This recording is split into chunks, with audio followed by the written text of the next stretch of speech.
بسم الله الرحمن الرحيم الحمد لله والصلاة والسلام على رسول الله وعلى آله وصحبه ومن والاه أما بعد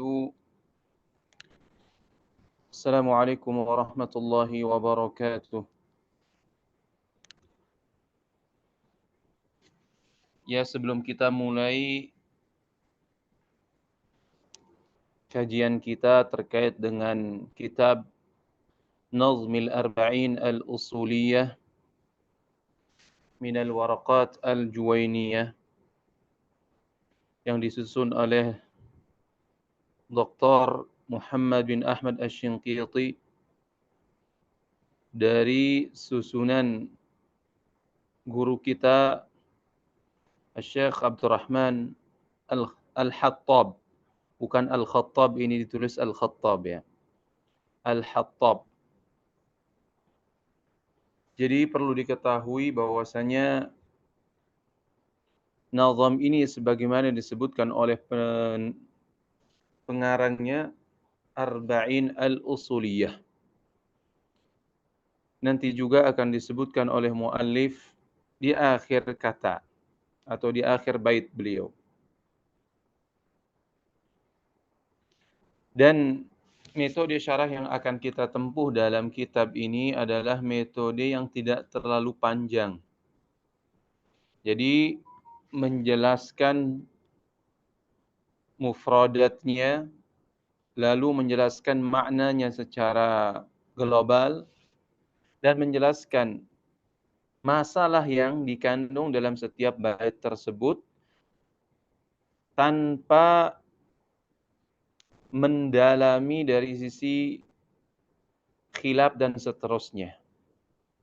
Misalkan ketika kita masuk dalam satu kaidah tertentu, di sana kita tidak akan masuk dalam khilaf para ulama dan kemudian kita mentarjih satu dengan yang lainnya, tidak. Tapi kita akan konsisten untuk menjelaskan apa yang diinginkan oleh Imamul Haramain. Mana yang menjadi pendapat pilihan beliau. Setelah itu kita akan memberikan beberapa contoh terkait dengan kaidah itu. Dengan demikian diharapkan seluruhnya bisa memahami konten daripada ilmu usul fikih ini baik secara teori, baik kemudian secara praktis. Sehingga nanti kita tidak akan masuk dalam perbedaan khilaf yang begitu panjang. Mentahqiq atau memutuskan sebuah sebuah kaidah dengan berbagai macam dialog, enggak. Ini bukan masanya sekarang, karena ini masih tahap pengenalan tentang usul fikih. Maka kita mulai dengan kitab Arba'un Al-Usuliyah ini. Jadi setidaknya antum, ini yang bisa nanti membedakan mana kaidah usul, mana yang bukan kaidah usul. Dan dari beberapa puluh kaidah ini setidaknya seseorang yang belum pernah belajar kaidah usul memiliki gambaran. Oh, ternyata kaidah usul dalam amr seperti ini, dalam umum seperti ini, dalam mutlak seperti ini, dalam ijma' seperti ini, dalam sunnah seperti ini, sampai kemudian bab istihad nanti. Ini kira-kira konten yang terkandung dalam ilmu usul. Dan juga muallif menyebutkan al-arba'un al-usuliyah minal waraqat al-juwainiyah. Min di sini berarti adalah min tab'idiyah. Jadi 40 kaidah ini diambil dari mana? Dari waraqat juwainiyah. Tidak seluruhnya. Seolah dia ingin mengatakan arba'un al-usuliyah ini min ba'dhi al-masail allati akhadtuha minal waraqat. Jadi sebagian yang saya ambil dari kitab waraqat. Baik, kita akan memulai membaca satu persatu terkait dengan bait dari kitab Al-Arba'un Al-Usuliyah ini. Namun sebelum itu, mungkin ada pertanyaan di antara antum, dalam pikiran antum, apa sih perbedaan antara usul fikih dengan al-qawaid al-usuliyah? Ini barangkali terlintas di pikiran kita, apa sih perbedaan antara qawaid al-usuliyah dengan usul fikih itu sendiri? Kalau kita melihat kitab-kitab para ulama terkait dengan usul fikih, maka kita mendapati mereka tatkala mendefinisikan usul fikih, maka mereka akan mengatakan sebagiannya al-qawaid allati yatawassalu biha ila istinbatil ahkam. Mereka mendefinisikan usul fikih itu adalah qawaid yang digunakan untuk melakukan sebuah proses istinbatil ahkam. Dari sini kita tahu bahwasanya usul fikih dengan qawaid usuliyah hal yang sama, tidak ada perbedaan antara keduanya. Tapi kalau kita lihat misalkan definisi yang lain, ada yang mengatakan adillatul fiqhi al-ijmaliyah. Dalil-dalil fikih yang bersifat global. Adillah di sini bisa juga dalam artian adalah qawaid, yaitu makna kaidah. Jika demikian, pada hakikatnya usul fikih dengan qawaid usuliyah itu adalah satu makna. Namun, sebagian yang lain mengatakan enggak. Usul fikih itu lebih umum dibandingkan qawaid usuliyah. Ini perlu digarisbawahi. Sebagian yang lain, ulama memandang usul fikih itu lebih luas daripada al-qawaid al-usuliyah. Kenapa? Ketika dia sudah menjadi kaidah, maka dia harus dalam bentuk yang sempurna. Sebuah jumlah yang bisa dipahami. Misal kita katakan al-aslu fil amri lil wujub.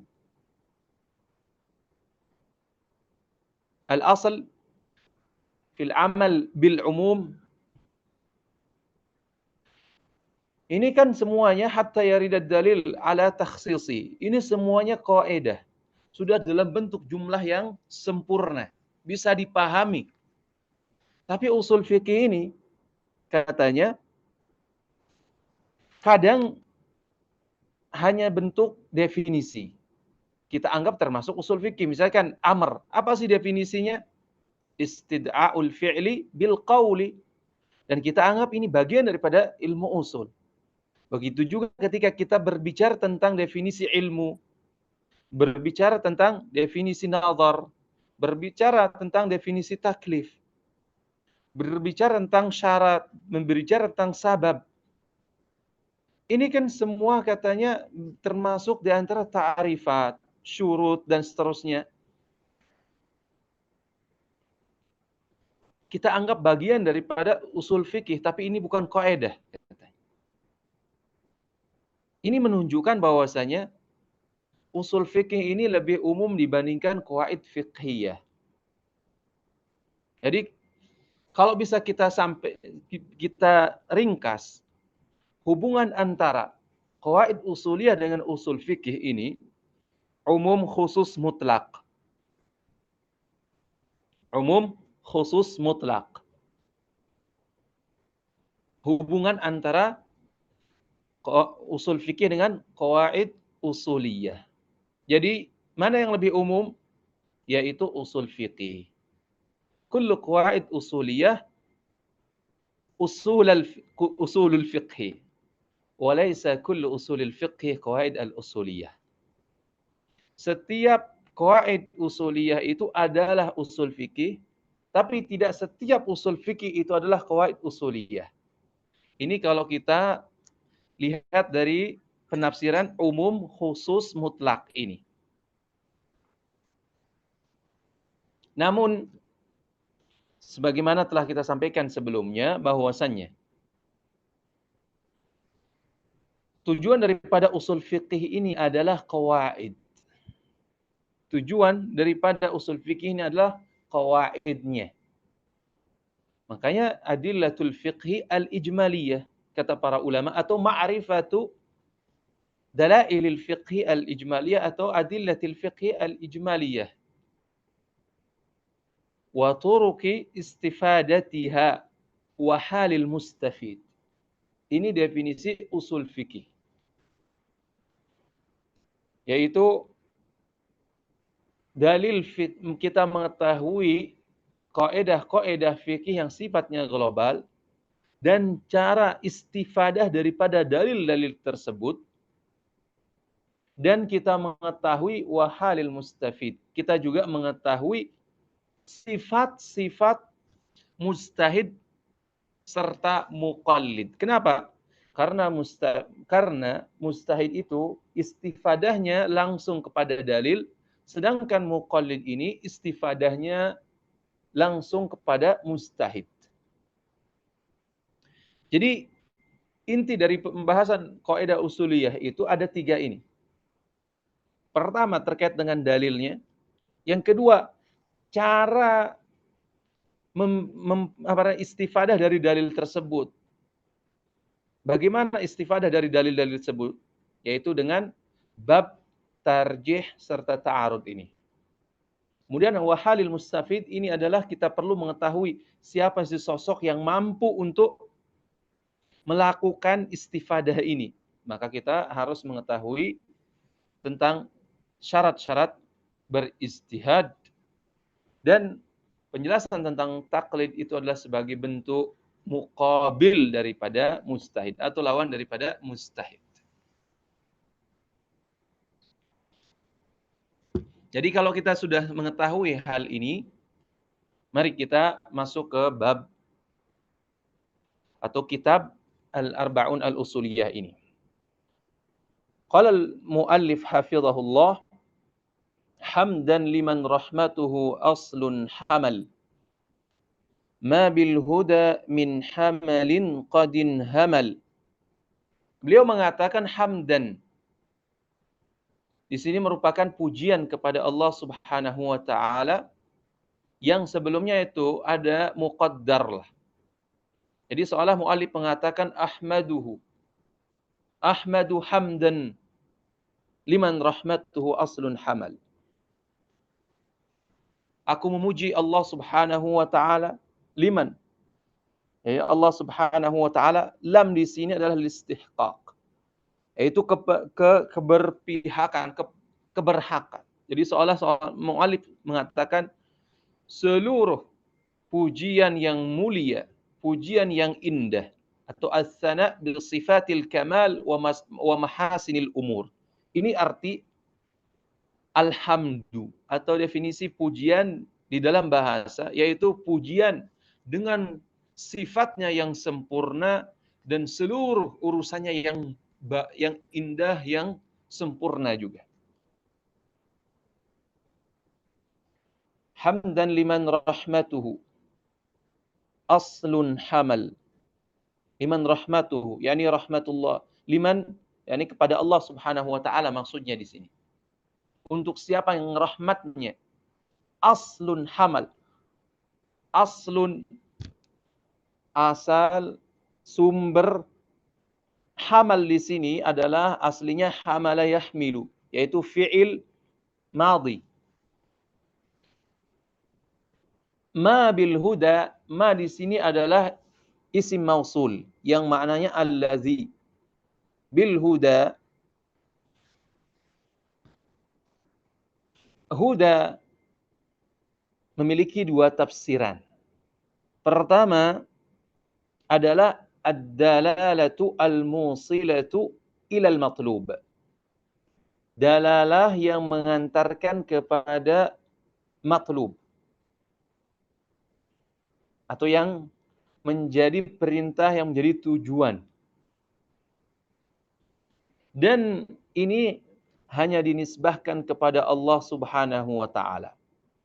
Kalau dalam istilah lain, inilah yang disebut sebagai hidayatut taufiq. Yang ini hanya dimiliki oleh Allah Subhanahu wa taala. Kemudian yang kedua, di antara bentuk tafsiran hidayah atau huda di sini adalah ad-dalalatu 'alal musilati ilal matlub. Coba beda antara redaksi keduanya. Kalau yang pertama ad-dalalatul musilatu ilal matlub. Tanpa ada perantara apapun. Tapi yang kedua ini maknanya adalah ad-dalalatu 'alal musilati ilal matlub. Menunjukkan ala al-musilah. Al-musilah, yaitu yang mengantarkan seseorang kepada al-matlub. Jadi seseorang nggak langsung bisa sampai kepada tujuan kecuali dengan perantara ini. Nah ini yang disebut sebagai melalui Quran. Jadi seseorang nggak bisa langsung kepada hidayah asli yang diinginkan oleh Allah kepada Islam kecuali melalui petunjuk, misalkan melalui seorang dai, melalui seorang nabi, melalui Quran. Nah ini ada, jadi adalah al-musilah. Jadi ada perantara yang mengantarkan dia sehingga bisa sampai kepada Allah, kepada agama Islam melalui para nabi, para rasul, para dai, atau melalui Al-Quran atau buku para ulama dan seterusnya. Nah yang kedua ini dinisbahkan kepada makhluk. Ad-dalalatu 'alal musilati ilal matlub. Atau yang disebut sebagai hidayatul irsyad. Atau disebut hidayatul irsyad. Inilah yang dimaksudkan innaka la tahdi man ahbabta walakin Allah yahdi man yasha. Jadi Nabi SAW hanya punya kemampuan hidayatul irsyad. Adapun hidayatul taufiq yang mengantarkan dia kepada beriman kepada Allah, ini adalah murni daripada karunia Allah Subhanahu wa taala. Baik. Min hamalin. Nah, di sini adalah ism. Hamal yang kedua ini adalah ism yang artinya adalah matar, yaitu hujan. Qadin hamal. Qad ini kan termasuk di antara hurufut tahqiq dalam ilmu nahwu. Inhamal artinya nazal, yaitu turun. Jadi maksud daripada bait ini adalah segala puji kepada Allah Subhanahu wa taala yang merupakan asal yang membawa kepada kita segala bentuk bentuk hidayah.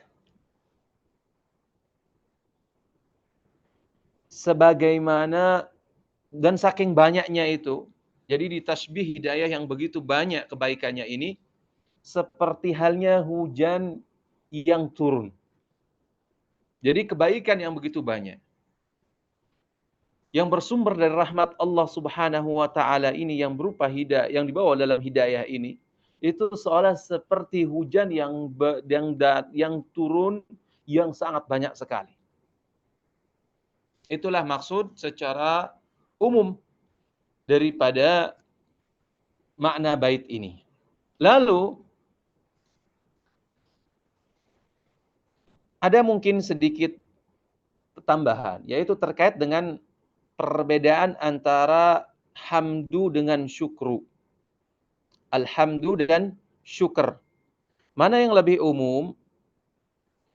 Hamdu ini lebih umum dari satu sisi dan syukur juga umum dari satu sisi yang lain.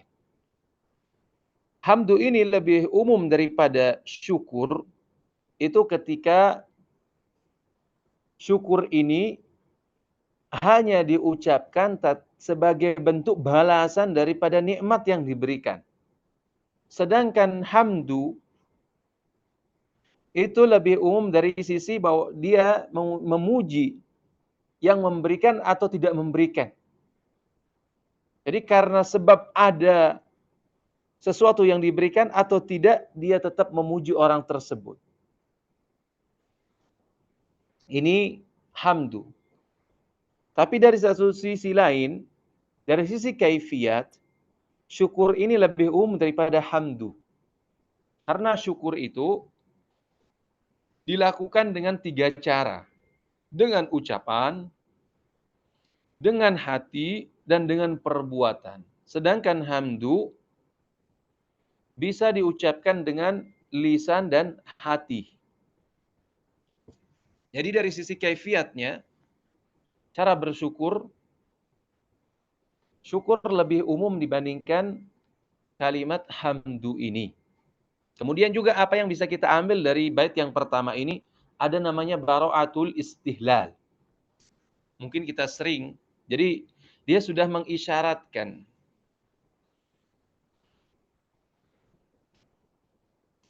Seolah beliau mengisyaratkan apa yang akan beliau jabarkan nanti dalam kitabnya ini. Itu bisa kita lihat dari perkataannya asal. Karena yang akan dibahas inilah usul fiqih. Makanya bara'atul istihlal ini didefinisikan oleh kalangan ulama dengan istimalul matla'i ala ma yunasibul hal al-mutakallami fihi, katanya. Jadi awal daripada baitnya ini atau bait atau ucapannya ini mengandung apa yang sesuai dengan kondisi yang akan dibicarakan. Jadi sesuai dengan konteks yang akan dibicarakan. Inilah yang dinamakan sebagai bara'atul istihlal yang sering orang sebutkan. Dan bahkan ada yang menambahkan wal isyaratu ila ma sabaqal kalamu li ajlihi. Dan juga memberikan isyarat terhadap ucapan yang telah disebutkan sebelumnya. Baik, ini bait yang pertama. Kita masuk kepada bait yang kedua. Wa ba'du. Wa ba'du. Wa ba'du dhi minal usuli arba'in nazman bihi asqika ka'san min ma'in. Wa ba'du, ini lafal yang paling masyhur adalah menggunakan amma ba'du, sebagaimana banyak hadis yang menunjukkan hal tersebut. Sehingga sebagian ulama menganjurkan agar seseorang ketika menulis dalam kitab atau berpidato hendaklah menggunakan lafal amma ba'du ini, karena Nabi SAW dalam khutbah-khutbah beliau menggunakan uslub amma ba'du ini yang kita sebut sebagai faslal khitab.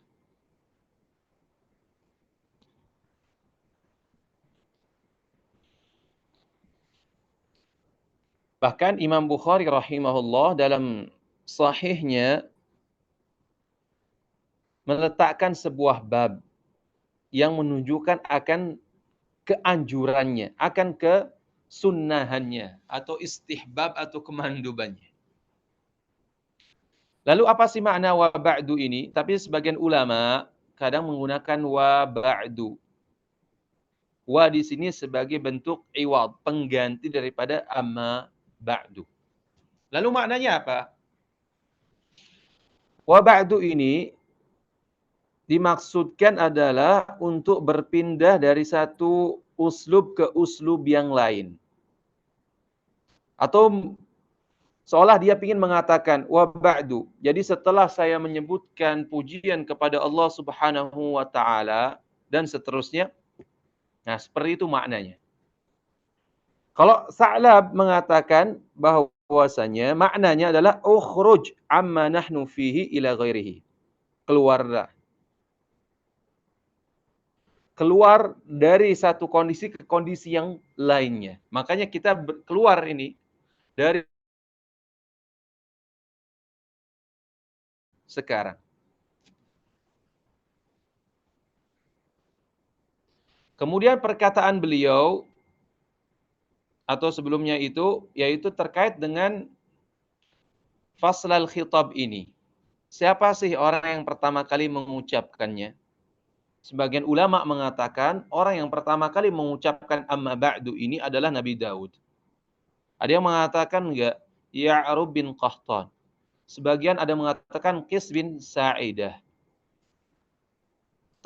Terlepas dari perbedaan hal tersebut, telah sahih dari Nabi SAW bahwasanya beliau mengucapkan kalimat amma ba'du sehingga kita disunahkan untuk membuka ceramah, kitab dan seterusnya dengan lafal amma ba'du ini. Kemudian zi isim isyarah yang menunjukkan kepada muannas. Kalau muzakkar za, kalau perempuan zi. Wa qauluhu zi. Kemudian minal usuli arba'in. Min litab'id, menunjukkan kepada makna sebagian.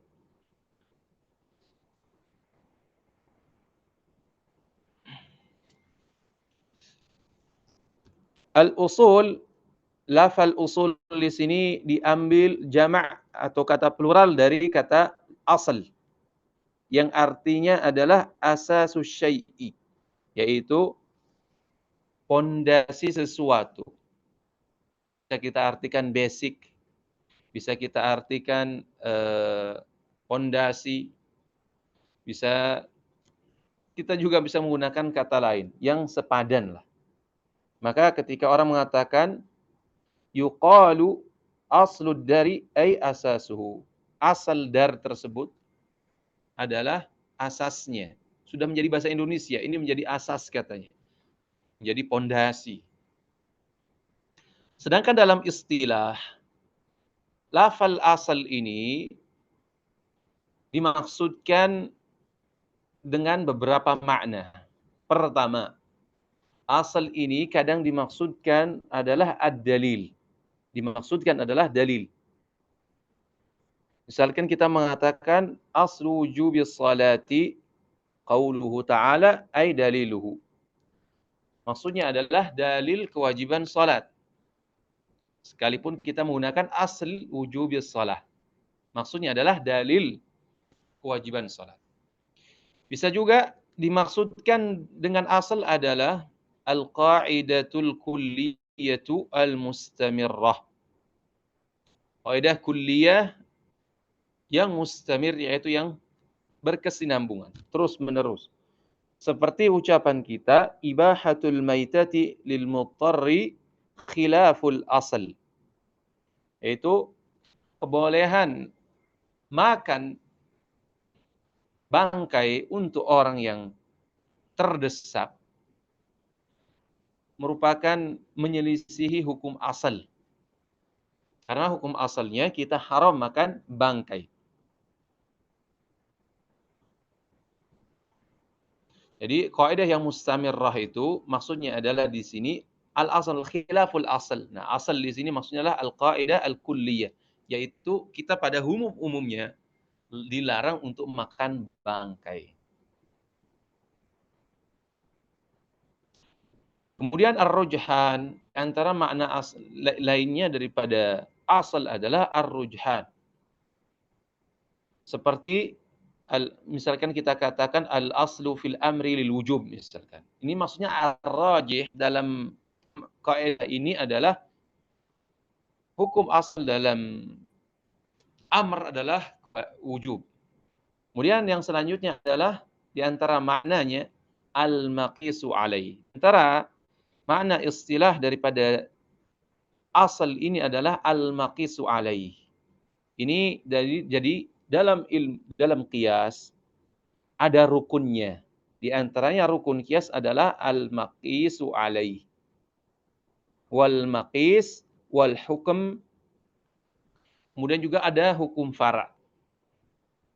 Nah, maqis alaih ini seperti halnya mahal, yaitu tempat mahallut tahrim yang ada nasnya, atau bisa dikatakan maqis alaih asal. Jadi misalkan Nabi SAW mengatakan kullu khamrin haramun. Ini asal. Jadi disebut sebagai maqis alai. Al-maqis adalah fara'nya. Kemudian hukum asal, kemudian hukum fara'.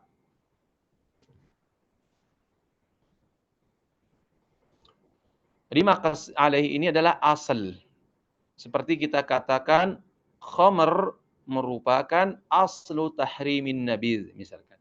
Merupakan asal atau maqis alaih.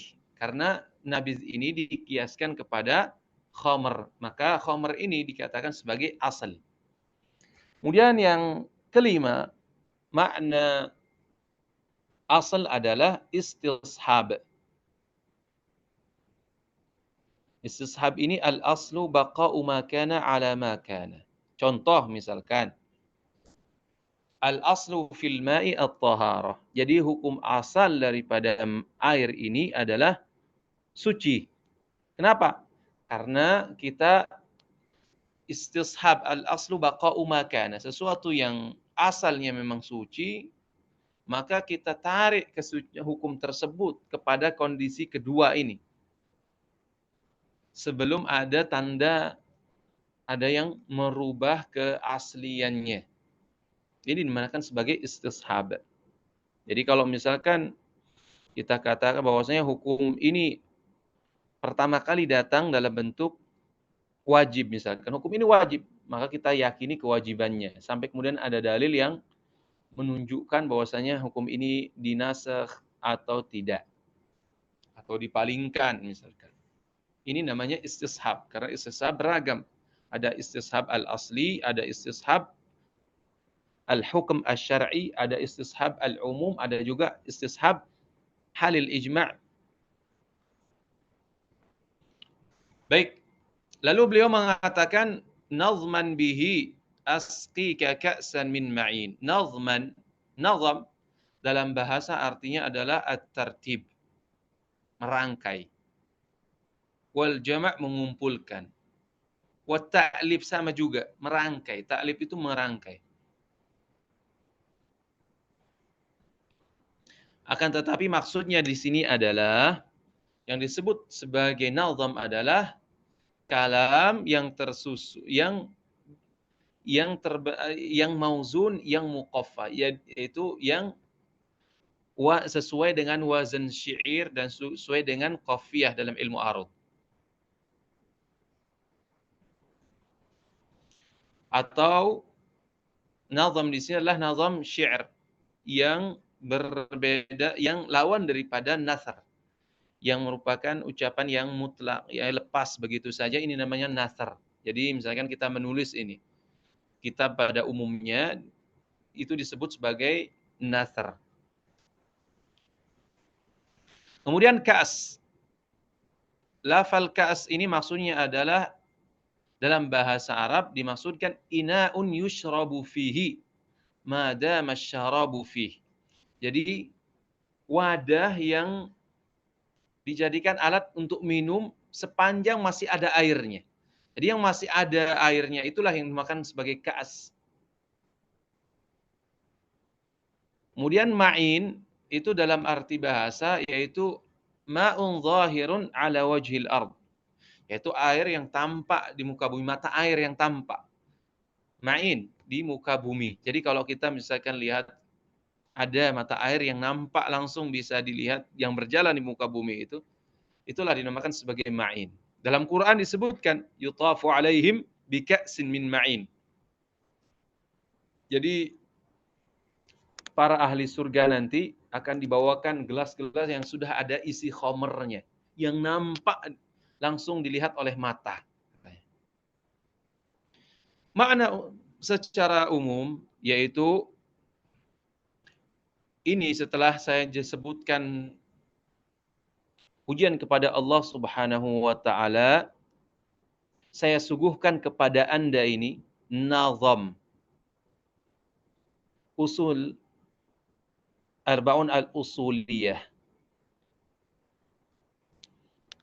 Seperti halnya, nah beliau kemudian mentashbih apa yang beliau suguhkan kepada kita daripada kaidah-kaidah usuliyah seolah-olah seperti halnya air gelas yang sudah airnya tinggal disuguhkan kepada Anda. Makanya jadi seolah tidak usah susah-susah Anda untuk mencari airnya atau mencari usul ini. Saya sendiri sudah nazamkan, saya sudah susun, kemudian saya suguhkan kepada Anda dan Anda tinggal menikmatinya. Itulah maksud daripada tujuan perkataan mu'alif wa ba'du dzi minal usuli arba'in nazman bihi asqika ka'san min ma'in. Kemudian yang selanjutnya beliau mengatakan sulafatul usuli min dawali al-waraqati li abil ma'ali. Sulafah jamak daripada sulaf yang didefinisikan sebagai khalisu al-asya. Ya, ini sesuatu yang murni. Jadi inti sesuatu. Wa afdaluha yang paling terbaik. Wa ajwaduha sama juga afdaluha yang paling baik, yang paling berkualitas. Sulafatul usuli. Jadi beliau ingin mengatakan khalisul ajwadul usuli.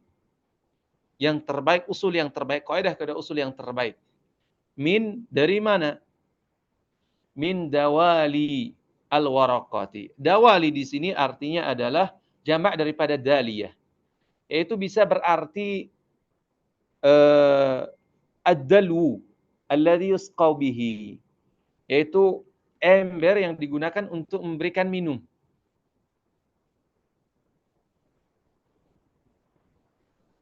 Atau bisa juga didefinisikan sebagai ina dawalil waraqati li abil ma'ali. Jadi usul yang terbaik yang saya ambil ini dari, atau bisa juga dimaksudkan di sini adalah buah dari waraqat, yaitu dari kitab waraqat, yang waraqat ini merupakan jam'ul qillah karena jamak ada dua, ada tiga, ya ada dua, maaf, jam'ul kasrah dan jam'ul qillah. Nah, jam'ul qillah diantaranya adalah jamak mudzakkar salim dan juga jamak muannas salim. Itu termasuk di antara jam'ul qillah. Kalau jam'ul kasrah termasuk di antaranya adalah jamak taksir.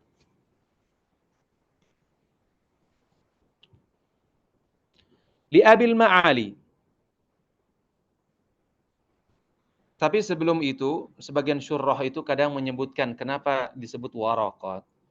Jadi seolah beliau ingin mengatakan ini kitab usul sebagai pemula bagi kalian hanya terdiri daripada beberapa lembar saja. Ini untuk memotivasi mereka agar semangat di dalam mempelajari ilmu usul fikih ini. Dan mudah untuk dicerna. Lalu siapa pengarangnya? Yaitu Abul Ma'ali. Li Abil Ma'ali. Siapa dia? Yaitu Imamul Haramain. Ini laqabnya Imamul Haramain. Dia namanya adalah Abdul Malik bin Abdullah bin Yusuf bin Muhammad al-Juwaini. Beliau lahir di tahun 419 Hijriyah di sebuah tempat yang namanya Juwain. Kemudian beliau melakukan pengembaraan ke Baghdad ketika terjadi fitnah. Kemudian dari Baghdad beliau menuju Mekah dan Madinah. Nah, di tempat itulah beliau tinggal kurang lebih 4 tahun. Sehingga beliau diberikan julukan sebagai Imamul Haramain. Karena apa? Karena beliau mengajar dan berfatwa di dua tempat tersebut. Lalu beliau balik lagi ke daerah asalnya, yaitu Naisabur. Lalu dibangunkanlah beliau sebuah madrasah oleh Nizamul Mulk yang disebut sebagai Al-Madrasah An-Nizamiyah. Dan menariknya, Imam Haramain ini telah duduk di kursi tadris Ngajar itu di usia sebelum, kalau nggak salah sebelum beliau 20 tahun. Jadi beliau melanjutkan kursi yang dahulu bapaknya mengajar di sana. Dan menariknya, beliau tidak merasa bahwasanya ketika dia telah duduk di atas kursi, lalu beliau berhenti menuntut ilmu, enggak. Jadi setelah sebelum beliau mengajar, itu biasanya beliau pergi ke syekhnya untuk menuntut ilmu. Dan juga setelah beliau mengajar, beliau pun tetap menuntut ilmu, mencari syekh yang lain dalam bidang yang tidak beliau kuasai. Itu Imam Haramain.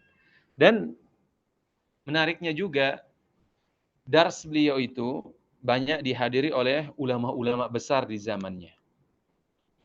Dan karya Imam dan murid-murid beliau di antaranya adalah, kalau gurunya adalah bapaknya sendiri di antaranya. Di antaranya juga Al-Iskafi. Ini di antara gurunya, Al-Isfirayini. Begitu juga di antara murid-murid beliau adalah Imam Al-Ghazali. Ini murid-muridnya. Ilqiyah Al-Harrasi. Ini juga termasuk di antara murid beliau. Adapun karya beliau di antaranya adalah Nihayatul Matlab. Dalam ilmu fikih, Nihayatul Matlab. Yang ditahqiq oleh Dr. Abdul Azim Dib. Kemudian beliau juga punya kitab Ghiyathul Umam wal Tiyathul Zulam. Ini dalam siyasah syar'iyah. Begitu juga beliau punya kitab dalam usuluddin kayak Aqidah Nizamiyah. Beliau juga punya kitab dalam usul fikih, terutama ada sekitar 3. Pertama Al-Burhan, kemudian At-Talkhis. Talkhis ini sepertinya lebih dahulu, ya talkhis ini beliau mentalkhis daripada kitabnya Al-Baqillani. Jadi Al-Baqillani rahimahullah punya kitab At-Taqrib wal Irsyad. Nah, itu ditalkhis oleh Imam Haramain. Kemudian beliau mengarang Al-Burhan, dan di antaranya adalah kitab kita Al-Waraqat ini. Kemudian beliau wafat di tahun 478 Hijriyah di daerah Naisabur. Wallahu a'lam. Kemudian masuk bait yang keempat, beliau mengatakan qatafa min thimarihal hattabu, yaitu qatafa akhadha, yaitu mengambil, wa qata'a, yaitu memetik, memotong. Lalu jadi qatafa ini maknanya di samping dia memotong juga jama'a, yaitu memotong lalu mengumpulkan jadi satu. Itu namanya qatafa. Min thimariha al-hattabu. Thimar jam'u thamrah, buah. Min thimari al-usul al-hattabu, yaitu Syekh Abdurrahman Al-Ustadz Ad-Doktor Abdurrahman Al-Hattab. Nah, yang beliau merupakan guru besar di Jami'ah Islamiyah di Madinah. Dan beliau ini adalah guru saya. Nah, ini jadi yang memberikan kitab Waraqat atau syarah Waraqat ini, saya minta izin kepada beliau untuk bisa dimanfaatkan kepada ikhwah di Indonesia, maka beliau mengizinkan. Orangnya sangat sangat mudah untuk dihubungi. Ini beliau Dr. Al-Hattab ini sangat luar biasa. Mungkin kalau antum lihat beliau langsung sangat-sangat seperti bukan seorang guru besar. Tapi beliau Masya Allah pakaiannya sangat-sangat sederhana sekali. Pakaiannya apalagi pakai simaknya kayak lusuh gitu. Sangat-sangat zuhud. Sampai kita pun menyangka beliau bukan seorang ulama usul. Padahal beliau adalah ulama usul, memiliki karya cukup banyak sekarang ini. Sudah puluhan kitab yang telah beliau karang. Di antaranya adalah kitab ini. Jadi yaitu Al-Usul Al-Arba'un Al-Usuliyah, kemudian beliau syarah sendiri, kemudian di antaranya Ma'akhidul Ahkam juga, Ma'akhid Al-Ahkam. dalam mensyarah Bulughul Maram min Ayatil Ahkam. Beliau punya, kemudian juga beliau punya konsentrasi dalam ilmu takhrij usuli, banyak beliau punya karangannya, dan banyak lagi bisa dilihat dalam biografinya. Zahiyatal alwani tustatabu. Zahiyah maknanya adalah musyriqah, yaitu terang, jelas. Alwan jamak daripada laun, yaitu warna. Tustatabu, tambahan tustatabu asalnya kan taba, yatibu. Kemudian ditambah istataba, alif, sin sama ta di sini. Ketika ditambah dengan alif, sin dengan ta dalam ilmu sharaf itu biasanya akan menunjukkan kepada makna ittikhad. Itu menjadikan. Atau bisa juga menganggap.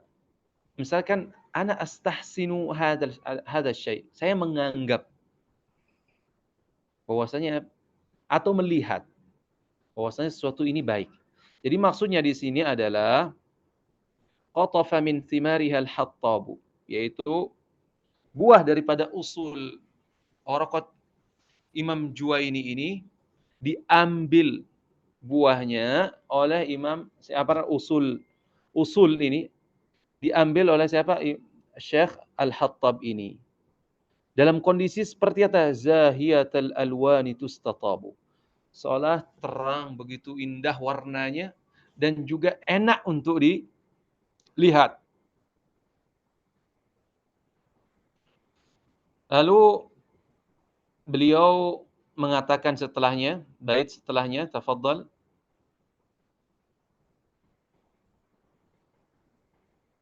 Halo? Mana nih admin? Bait kelima. Al-amru in utliqa lil wujubi walil mubahi isrif huwal mandubi. Lalu setelah beliau menjelaskan tentang nazam pujian kepada Allah, kemudian juga menjelaskan tentang kitabnya, beliau kemudian mulai menjelaskan tentang kaidah-kaidah yang akan disebutkan dalam nazamnya ini. Yang pertama beliau menyinggung tentang al-qawaid al-muta'alliqah bil amr, yaitu kaidah-kaidah yang terkait dengan amr ini. Amr dalam bahasa artinya talab, meminta. Talab ini macam-macam maknanya, bisa mencari, bisa meminta, tapi dalam hal ini adalah meminta. Dalam arti istilah, kita mencukupkan dengan apa yang didefinisikan oleh Imam Haramain, yaitu istid'a'u al-fi'li bil qawli mimman huwa dunahu ala sabili al-wujub. Jadi beliau mengatakan istid'a'u al-fi'li bil qawli, yaitu meminta, memerintahlah, melakukan sesuatu dengan ucapan dari orang yang levelnya di bawah dirinya, ala sabilil wujub, yaitu dalam bentuk keharusan. Kalau kita urai sedikit demi sedikit, lafal bil qaul, misalkan dia mengatakan tadi istid'a'ul fi'li bil qauli. Makna qaul artinya beliau ingin mengatakan bahwasanya yang bukan termasuk dengan qaul tidak dikategorikan sebagai amr. Karena beliau mengatakan istid'a'ul fi'li bil qauli. Makanya keluar di sini yang tidak termasuk di sini adalah seperti isyarat, seperti tulisan wal kitabah. Ini enggak masuk. Dan beliau juga mengatakan mimman huwa dunahu ala sabilil wujub. Yaitu dari orang yang levelnya di bawah ini. Jadi permintaan untuk melakukan sesuatu dengan ucapan dari orang yang levelnya di bawah dia. Karena beliau ingin mengatakan yang keluar daripada definisi saya ini adalah orang yang kalau selevel dirinya atau orang yang lebih tinggi derajatnya, levelnya dari dirinya. Maka kalau orang yang selevel dia, ini dinamakan sebagai iltimas.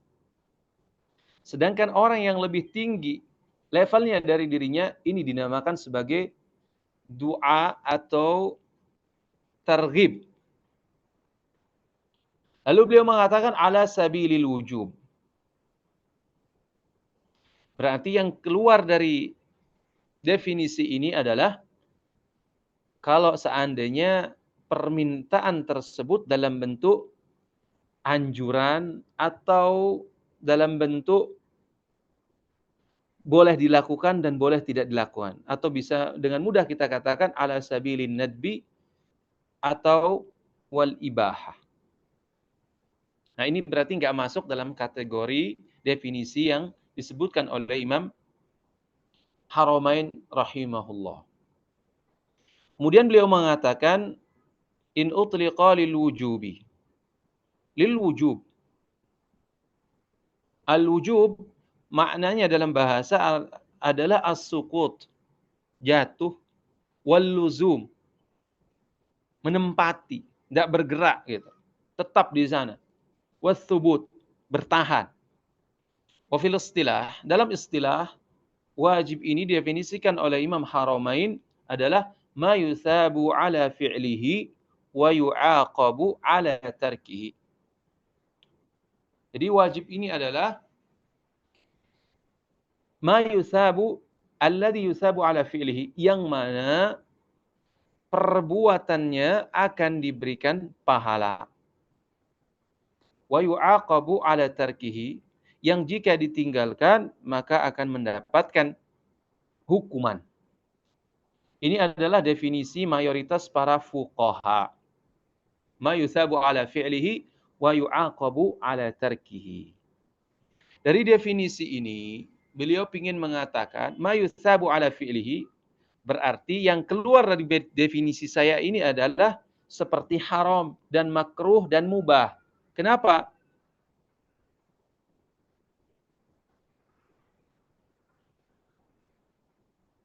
Karena yang tiga hal ini seperti makruh, seperti haram, seperti makruh dan mubah ini kan tidak mendapatkan pahala kalau seseorang melakukannya, malah sebaliknya akan mendapatkan dosa. Sedangkan wajib melakukan akan mendapatkan pahala, sedangkan meninggalkan akan mendapatkan dosa. Dan beliau mengatakan wa yu'aqabu, nah wa yu'aqabu ala tarkihi. Di sini beliau ingin mengeluarkan yang namanya mandub. Kenapa?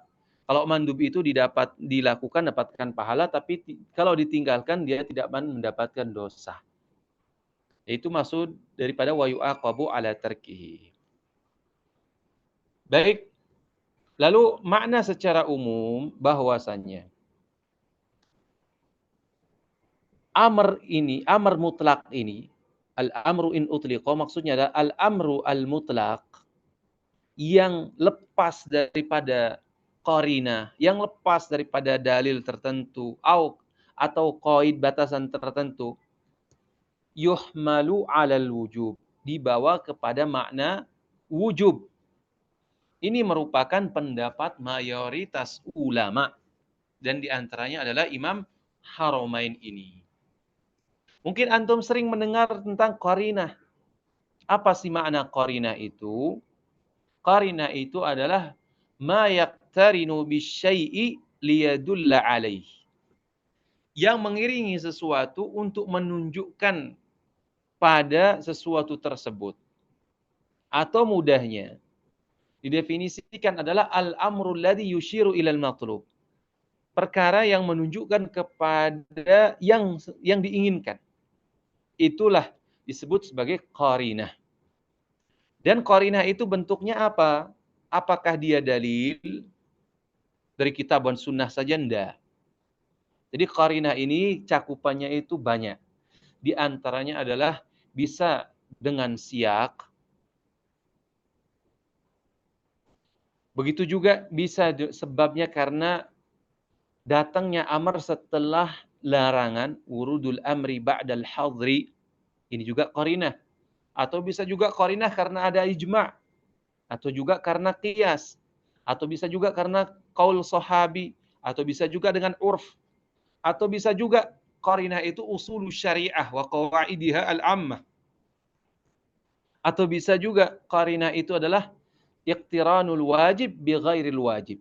Ketika hukum yang wajib ini berdampingan dengan hukum yang tidak wajib. Makanya sebagian sampai ada perbedaan itu. Contoh misalkan iqtiranul wajib bi ghairul wajib. Tentang khitan di antara khisalul fitrah. Khitan itu kan wajib tapi kadang disebutkan dengan yang sunnah-sunnah juga. Sehingga ulama berkesimpulan ini termasuk katanya wawul iqtiran, berarti biasanya al-ma'tub dengan ma'tub alaihi itu memiliki makna yang sama. Makanya al-iqtiran ini apakah dia menunjukkan bahwasanya dia dalil atau bukan? Ini termasuk di antara kajian dalam ilmu usul nantinya. Tapi tidak kita jelaskan sekarang insyaallah.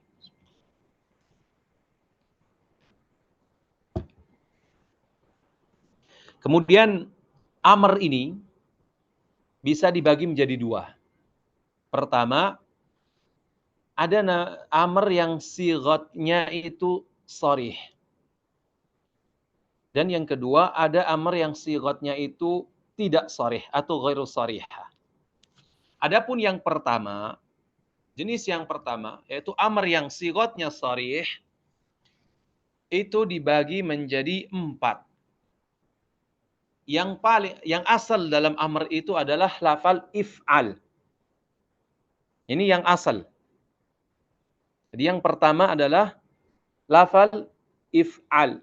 Fi'il amr dengan lafal if'al. If'al atau if'alu, if'alna terserah. Mau baca if'ala. Yang penting sighatnya adalah if'al, perintah jelas. Wa misaluhu qauluhu ta'ala, misalkan wa aqimus shalah wa atuz zakah, atau misalnya aqimis shalah dan seterusnya. Ini termasuk di antara contoh sighat amr if'al yang menunjukkan akan kewajiban. Kemudian yang kedua, di antara sighat amr sharihah adalah liyaf'al. Jadi fi'il mudhari' dengan diiringi oleh lamul amr, liyaf'al. Misalkan firman Allah Subhanahu wa taala mengatakan wal faltakum ta'ifatum minhum ma'ak. Faltakum ta'ifatum minhum ma'ak wal yahdharil ladzina yukhalifuna an amrihi dan seterusnya. Kemudian yang ketiga, ismu fi'lil amri wa huwa ma yaqumu maqamal fi'li fi dilalati ala ma'nah. Yang ketiga adalah isim fi'il amr. Kita tahu dalam ilmu nahwu ada namanya isim fi'il amr. Contoh misalkan sah misalkan. Sah termasuk isim fi'il amr. Yang maksudnya adalah uskut. Atau dalam Quran misalkan kul halumma syuhada'akum ta'alu.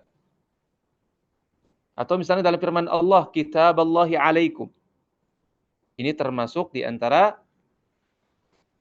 isim fi'il amr. Atau misalkan Allah Subhanahu wa taala mengatakan alaikum anfusakum. Ini juga isim fi'il amr.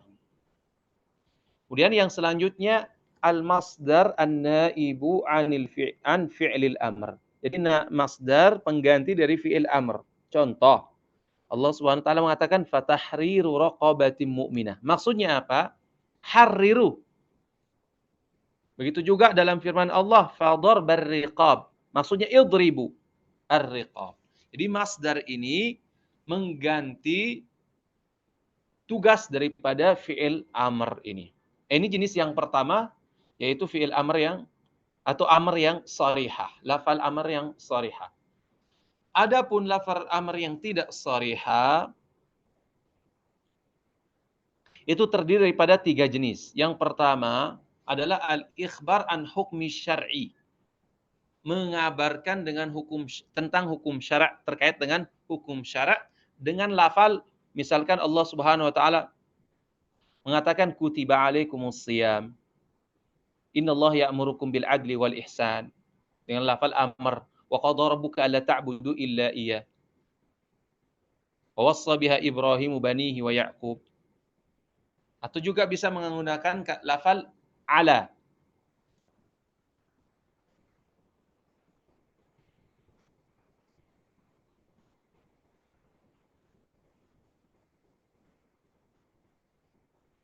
Kemudian yang kedua, zikru khasiyatin min khawasil wujub, yaitu menyebutkan ciri khas daripada kekhasan hukum wajib ini. Contohnya adalah kal wa'idi ala tarki, yaitu ada ancaman kalau seseorang meninggalkannya. Ini termasuk uslub untuk menunjukkan kepada makna wajib. Yaitu kalau ada ancaman seseorang meninggalkannya. Misalkan wailun lil aqabi minan nar. Wailun lil aqabi minan nar. Celaka bagi tumit-tumit yang tak terkena air ini. Ini kan wa'id, ancaman seseorang masuk dalam neraka. Au tarattubul iqabi ala tarki, atau ada sebab dia mendapatkan hukuman karena meninggalkan perintah tersebut. Atau juga bisa karena azam au taubih. Karena sebab dicela oleh Allah Subhanahu wa taala, misalkan perkara tersebut. Misalkan Allah Subhanahu wa taala, innamal khamru wal maisir wal ansabu rijsun min amali syaitan. Allah mencela perkara-perkara ini, yaitu innamal khamru wal maisiru wal ansab wal azlamu rijsum min amali syaitan. Disifati oleh Allah Subhanahu wa taala sebagai rijs, sesuatu yang kotor atau najis. Nah, ini salah satu cara kita untuk mengetahui bahwasannya hal ini adalah wajib untuk ditinggalkan. Kemudian cara yang ketiga adalah zikrul khabar wa urida bihil amr. Jadi amr ini datang dalam bentuk sigat khabar. Misalnya dalam Quran banyak sekali contohnya. Misalkan Allah SWT wal walidatu yurdi'na auladahunna haulaini kamilain. Ini kalau seandainya khabar ini amr ini tidak dipahami. Maaf, khabar ini kalau tidak dipahami sebagai amr,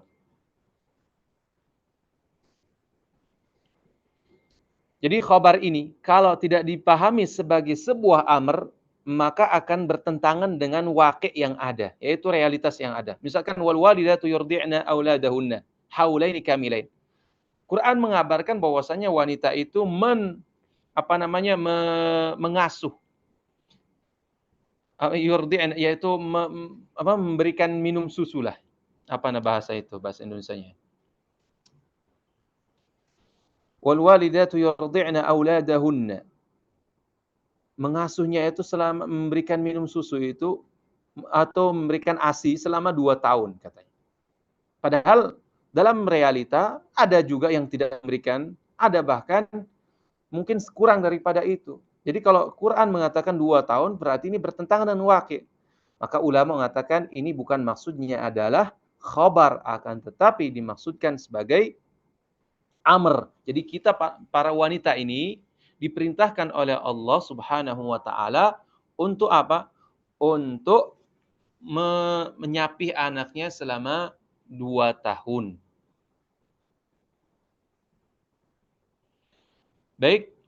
Jadi ini 3 uslub yang ghairu sharihah. Yang pertama bentuknya adalah ikhbar anil hukmi syar'i, yaitu menyampaikan atau menginformasikan tentang hukum syar'i dalam bentuk apa? Sigat fard, misalkan faradallahu lakum tahillata aymanikum, misalkan, atau kutiba alaikumus shiyam, innallaha ya'murukum bil adli wal ihsan, wa qadara rabbuka alla ta'budu illa iyyah, wa wassa biha Ibrahimu banihi wa Ya'qub. alaikum anfusakum.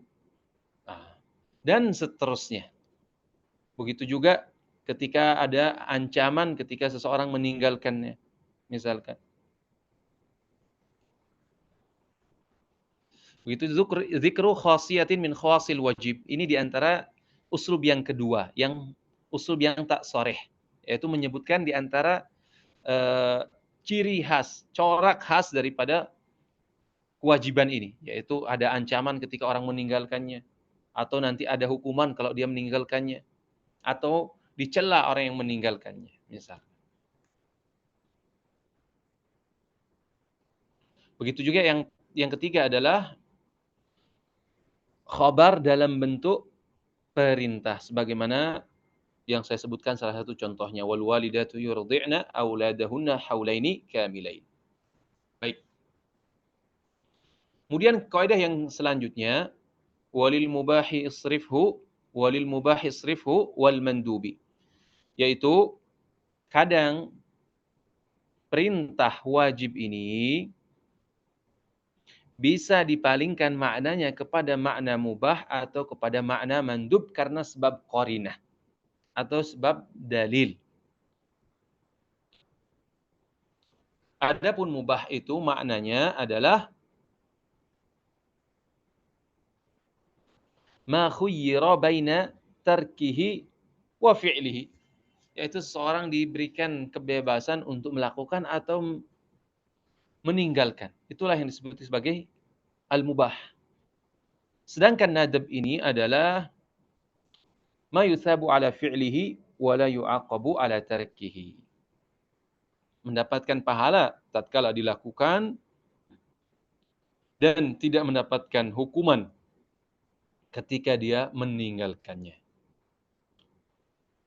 Contohnya misalkan, contoh di antara bentuk sharif dari yang wajib, dari dari wajib menuju mubah misalkan. Allah Subhanahu wa taala mengatakan fal ana bashiruhunna. Padahal sebelumnya kan dilarang untuk wajib seseorang meninggalkan istrinya tatkala puasa, tidak boleh mendekatinya. Fal ana bashiruhunna. Bashiruhunna di sini adalah perintah, tapi maksudnya adalah lil ibahah.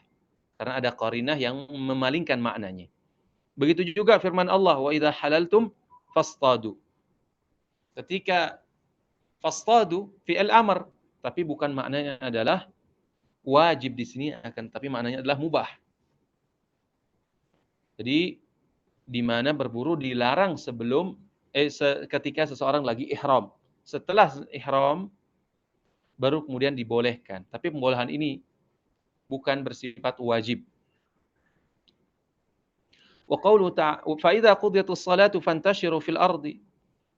Syahidnya di sini fantashiru fil ardi. Jadi setelah selesai melaksanakan salat Jumat misalkan, apakah wajib Anda bertebaran di muka bumi ini untuk mencari mengais rezeki? Tidak wajib. Jadi maksudnya di sini adalah mubah. Nah, kalau misalkan yang mandub seperti firman Allah Subhanahu wa taala, wa ashhidu idza tabayatum.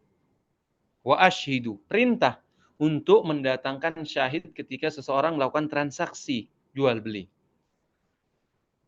Ini perintah. Apakah dia wajib? Zahirnya menunjukkan wajib, tapi zahir ini kemudian berubah menjadi sunnah. Kenapa? Karena ada qarinah lain atau dalil lain dari sunnah di mana Nabi sallallahu alaihi wasallam melakukan banyak transaksi akan tetapi tidak mendatangkan syahid. Sehingga dipahami oleh para ulama, perintah di sini adalah perintah anjuran saja, yaitu lil istihbab.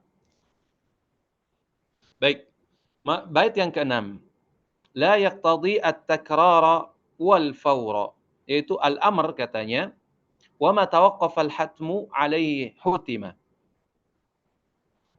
Dalam bait ini terdiri daripada 3 kaidah. Pertama, terkait dengan bahwasanya amr ini la yaqtadi at-takrar. Ini kaidah yang pertama. Yang kedua, al-amr la yaqtadi al-fawr. Yang ketiga adalah wa ma tawaqqafa al-hatmu alaihi hutim. Jadi al-hatmu ismun min asma'i al-wujub. Salah satu di antara nama yang menunjukkan kepada makna wajib. Kayak fardu, kayak kutiba, kemudian kayak lazima. Ini semuanya menunjukkan kepada makna wajib. Hatam, al-hatmu, itu juga menunjukkan kepada makna wajib. Jadi maksudnya adalah wa ma la yatimmu al-wajibu illa bihi fahuwa wajib. Jadi ini 3 kaidah yang terkandung dari bait yang ke-6. Adapun al-amr la yaqtadi at-takrar. Perlu kita ketahui bahwasanya, perlu kita jelaskan sedikit secara rinci. Bahwasanya amr itu kadang datang dalam bentuk muqayyad, yaitu terbatas dengan sifat tertentu atau tidak. Ketika dia muqayyad oleh sifat tertentu, maka mungkin maka amr tersebut dibawa kepada makna yang sesuai dengan sifatnya. Bisa sifatnya misalkan sekali, bisa juga lebih daripada sekali. Misalkan orang mengatakan kul marratain, berarti kita bawa makna perintah di sini makan 2 kali. Kul marrah wahidah, berarti kita bawa kepada makna 1. Nah, dalam hal ini tidak ada masalah. Ketika sebuah amr dia disifati, datang dalam bentuk sifat tertentu, maka kita bawa maknanya sesuai dengan sifat itu. Misalkan dia disifati dengan sekali saja, atau 2 kali saja, atau 3 kali, atau sebulan misalkan. Ta'allam syahran misalkan dia katakan, maka kita bawa perintah tersebut sesuai dengan sifat yang mengiringnya. Tapi terkadang amr ini tidak diiringi oleh sifat tertentu. Nah, inilah yang disebutkan sebagai al-amrul mutlaq. Ini yang menjadi khilaf di kalangan para ulama. Al-amr al-mutlaq. Jadi ketika Imam Haramain mengatakan al-amru la yaqtadi at-takrar, maksudnya adalah al-amru al-mutlaq. Yang tidak diiringi oleh sifat apapun. Nah, ini terjadi perbedaan pendapat. Namun, yang rajih menurut Imam Haramain dan mayoritas jumhur adalah bahwasanya amr ini la yaqtadi at-takrar. Itu perintah ini tidak harus diulang-ulangi. Tapi jadi pertanyaan, apa sih makna daripada takrar ini? Nah, ini perlu dipahami. Kata para ulama, al-ityanu bimithlil fi'lil awal. Yaitu kita melakukan seperti halnya perbuatan yang pertama. Kenapa? Lal ityanu binafsil fi'li wa i'adatih. Karena itu muhal katanya. Karena nggak mungkin kita bisa melakukan sesuatu dengan perbuatan yang sama seperti yang pertama, enggak. Akan tetapi kita melakukan yang mirip dengan yang pertama. Itu maksud daripada at-takrar di sini. Jadi kita melakukan sebuah perbuatan seperti dengan perbuatan yang pertama, bukan sama dengan yang pertama. Lalu contoh di antaranya adalah Allah Subhanahu wa taala mengatakan idza qumtum ila sholati faghsilu wujuhakum.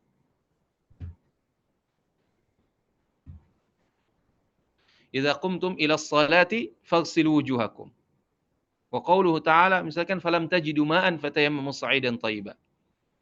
Ini semuanya, ini asalnya perintah ini tidak antum cuma wajib sekali, tidak lebih daripada sekali ketika melakukan sebuah perintah.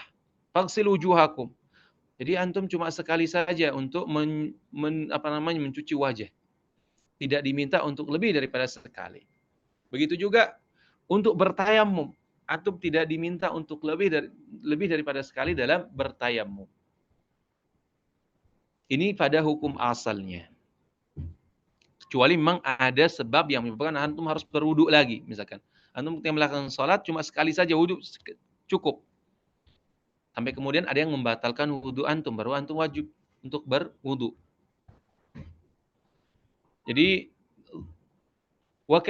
seperti itu juga misalkan kalau ada orang merintah antum gini, coba belikan saya minuman.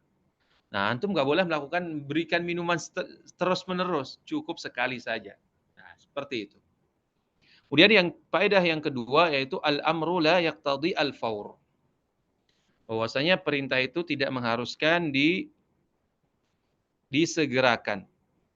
Al-faur di sini maksudnya apa? Yaitu asyuru'u fil imtithali aqibal amri min ghairi faslin. Yaitu langsung antum mengeksekusi lah bahasanya. Langsung melakukan perintah tersebut setelah datangnya amr ini. Jadi tanpa ada jeda. Jadi kalau seseorang mengatakan kepada seseorang misalkan gini, atau bos kepada anak buahnya, belikan saya makan. Setelah ucapan ini disampaikan, lalu kemudian dia langsung bergegas membelikan bos makanan, itulah yang disebutkan dengan faur. Jadi kalau syari' mengatakan kepada antum, sum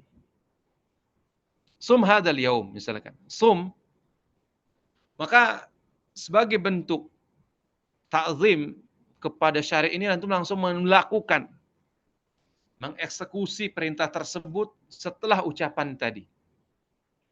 Lawan daripada faur ini adalah at-tarahi. Tarahi itu maksudnya adalah ta'khirul imtithal an inqidha'il amri zamanan. Yumkinu iqa'ul fi'li fihi fasa'idan katanya. Jadi mengakhirkan di dalam mengeksekusi atau melakukan perintah tersebut. Tapi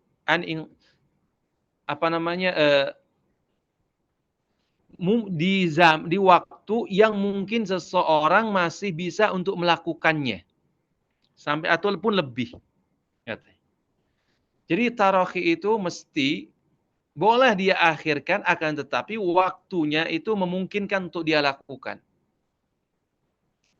Misal, sholat duhur. Apakah wajib bagi antum untuk faur setelah azan langsung melakukannya? Enggak. Karena apa? Dia muwassa, ada waktunya. Dia boleh akhirkan sampai belum masuk waktu setelahnya. Dia boleh takhir di sini.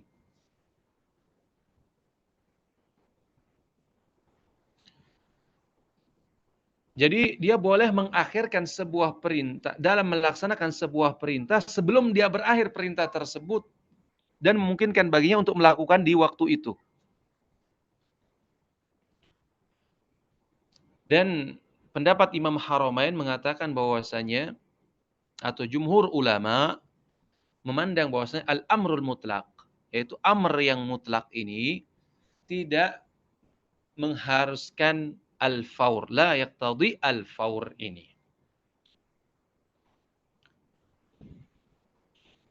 Contohnya seperti yang kita sebutkan tadi, bahwasanya tidak wajib bagi antum untuk langsung menyegerakan sholat setelah azan. Tapi boleh antum untuk mengakhirkan di waktu yang mungkin antum bisa lakukan. Begitu juga dalam membayar zakat. Kalau sudah misalkan ada kewajiban zakat. Begitu juga haji. Begitu juga mengqadha puasa Ramadan, tidak mesti setelah Ramadan langsung diqadha, tidak mesti. Begitu juga membayar kafaratul yamin, tidak mesti setelah terjadi al-hins atau membatalkan sumpah antum bayar, tidak mesti. Boleh diakhirkan. Kemudian kaidah yang ketiga, ma la yatimul wajibu illa bihi fahuwa wajib. Jadi wajib ketika tidak mungkin untuk diwujudkan kecuali dengan perantara tersebut, maka perantara tersebut menjadi wajib untuk diwujudkan. Jadi sebuah kewajiban tidak mungkin akan tercapai kecuali dengan perantara. Maka perantara tersebut menjadi wajib karena sebab tujuannya adalah wajib. Maka sampai ada sebuah kaidah lain yang menunjukkan kepada makna yang sama.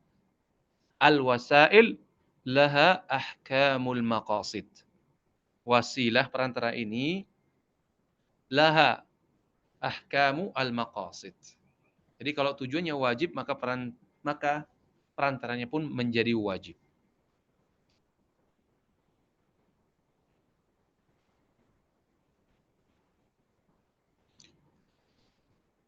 Ada yang berbeda dengan kaidah ini adalah yang terkait dengan al-wujub. Jadi kalau seandainya sebuah kewajiban yang bergantung kepada sebab atau syarat atau intifa al-mawani' tidak harus diwujudkan, tidak harus diwujudkan berdasarkan kesepakatan para ulama. Jadi sebuah kewajiban yang diiringi oleh sebab, oleh syarat, ataupun tidak adanya intifaul mawani', tidak adanya mani', maka ini tidak wajib bagi seorang mukallaf untuk mewujudkannya. Mewujudkan sebabnya ini atau mewujudkan syaratnya ini atau menghilangkan mawani' ini. Contoh misalkan haji. Haji itu kewajibannya diiringi oleh syarat, ya enggak? Ada 2 syarat yang mesti dipenuhi sehingga kemudian menjadi wajib, yaitu ada kudrah. Nah, inilah yang dinamakan sebagai wujub, ya. Al-wujub di sini maksudnya. Jadi wujubul haj, wujubuz az-zakah gitu. Jadi haji ini perlu 2 syarat, yaitu kudrah badaniyah dan juga kudrah maliyah. Nah, kalau salah satu, jadi seseorang mukallaf tidak wajib untuk misalkan agar dia wajib haji, dia harus menabung banyak agar kemudian wajib haji. Tidak. Begitu juga dia tidak mesti harus harus jadi orang yang kuat, sehat. Tidak wajib baginya. Tapi kalau memang ketika itu sudah ada, maka wajib otomatis menjadi wajib baginya. Begitu juga zakat. Nisab itu merupakan sebab wajib zakat. Tapi antum tidak wajib untuk mewujudkan sebabnya ini sehingga harus ada kewajiban zakat. Dan seterusnya lah. Begitu juga misalkan sholat wajib bagi antum. Tapi antum juga tidak diperintah untuk menghilangkan misalkan haid atau nifas bagi wanita, bagi wanita ini. Bagi antunna, bukan antum. Bagi antunna. Tidak wajib dia harus misalnya bagaimana agar dia bisa sholat, maka dia harus menghilangkan maniknya ini, yaitu haidnya. Tidak mesti. Jadi ulama mengatakan untuk lawan daripada kaidah yang pertama tadi, ma la yatimul wajib illa bihi fahuwa wajib, sedangkan ma la yatimul wujub illa bihi falaysa biwajib. Ma la yatimul wujubu illa bihi falaysa biwajib. Atau ulama lain mengatakan ma la yatimul wajibu al-muqayyadu. Ada yang mengatakan al-mu'allaqu illa bihi falaysa biwajib. Jadi ma la yatimul wajibul muqayyadu atau al-mu'allaqu. Jadi ada kewajiban yang muqayyad dengan sifat tertentu atau bergantung pada sifat tertentu di mana dia tidak mungkin akan terwujud kecuali dengan perkara itu, maka ini tidak menjadi wajib, yaitu perantara tersebut tidak menjadi wajib. Baik. Selanjutnya adalah jenis dari ma la yatimul wajib illa bihi fahuwa wajib. Itu ada 2 macam. Pertama adalah ada yang mungkin dilakukan oleh mukallaf, dan yang kedua adalah tidak mungkin dilakukan oleh mukallaf. Adapun yang mungkin untuk dilakukan oleh mukallaf ini tidak lepas dari beberapa kondisi. Yang pertama adalah kewajiban tersebut atau perantara tersebut merupakan bagian daripada kewajiban atau dia luar daripada kewajiban. Kalau dia bagian daripada kewajiban, maka otomatis menjadi wajib. Kenapa? Kata para ulama, li'annal amra bil mahiyati al murakkabah amrun bi kulli wahidin min ajza'iha dhimnan. Jadi kalau sesuatu al-amru bil mahiyatil murakkabah. Jadi perintah kepada sesuatu yang tersusun dari apa namanya? Mahiyah ini adalah apa ya? Al-mahiyah al-murakkabah itu apa diterjemah paling bagus ini? Al-mahiyah al-murakkabah. Hakikat. Dia mahiyah itu maknanya ada hakikat. Jadi hakikat yang terangkum, yang tersusun. Al-murakkabah itu yang tersusun. Jadi dia terdiri daripada hakikat ini terdiri dari dua bagian misalkan. Tidak hanya satu bagian. Jadi kalau seandainya seseorang diperintahkan untuk melakukan hakikat yang tersusun dari tersusun dari ajza, yaitu bagian-bagian, maka itu sebenarnya perintah untuk melakukan setiap bagian tersebut. Contoh misalkan salat. Salat ini kan merupakan mahiyah yang murakkabah, hakikat yang tersusun dari berdiri, baca Fatihah, baca ruku, sujud. Ini hakikatnya murakkabah salat ini.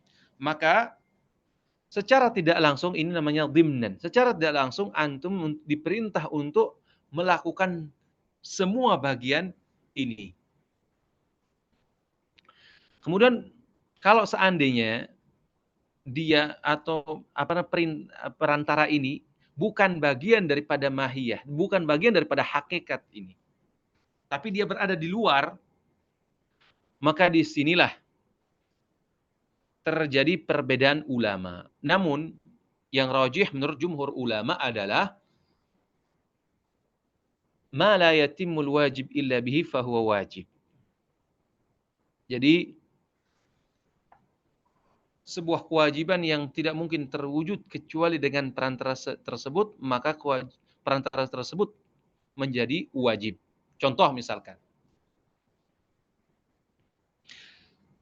meletakkan meletakkan jidat kita, kening kita ketika sujud itu wajib kan?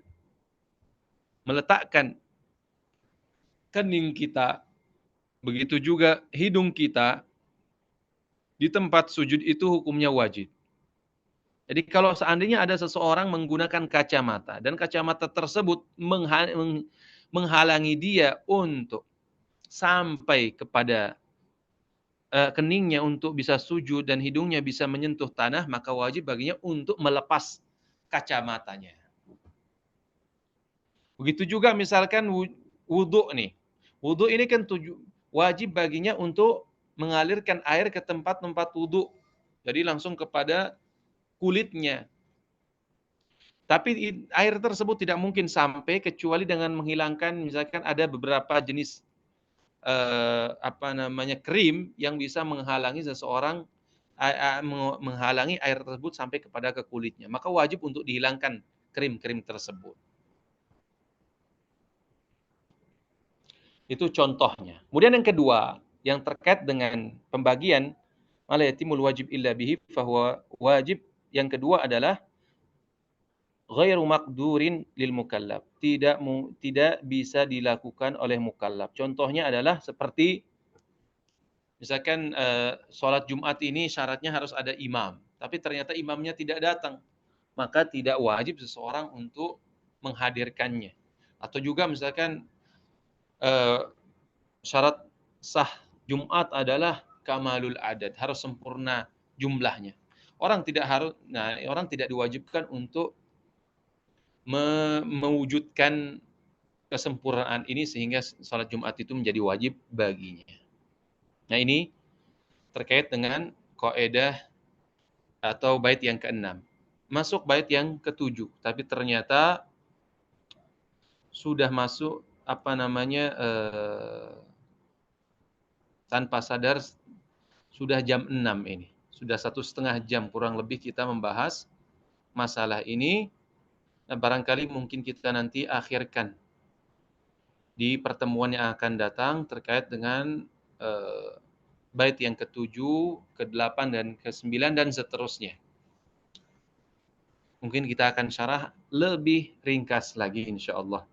Padahal ini saya sudah berusaha semaksimal mungkin untuk meringkas daripada makna baitnya. Wallahu a'lam bishawab. Silakan bagi yang ingin bertanya.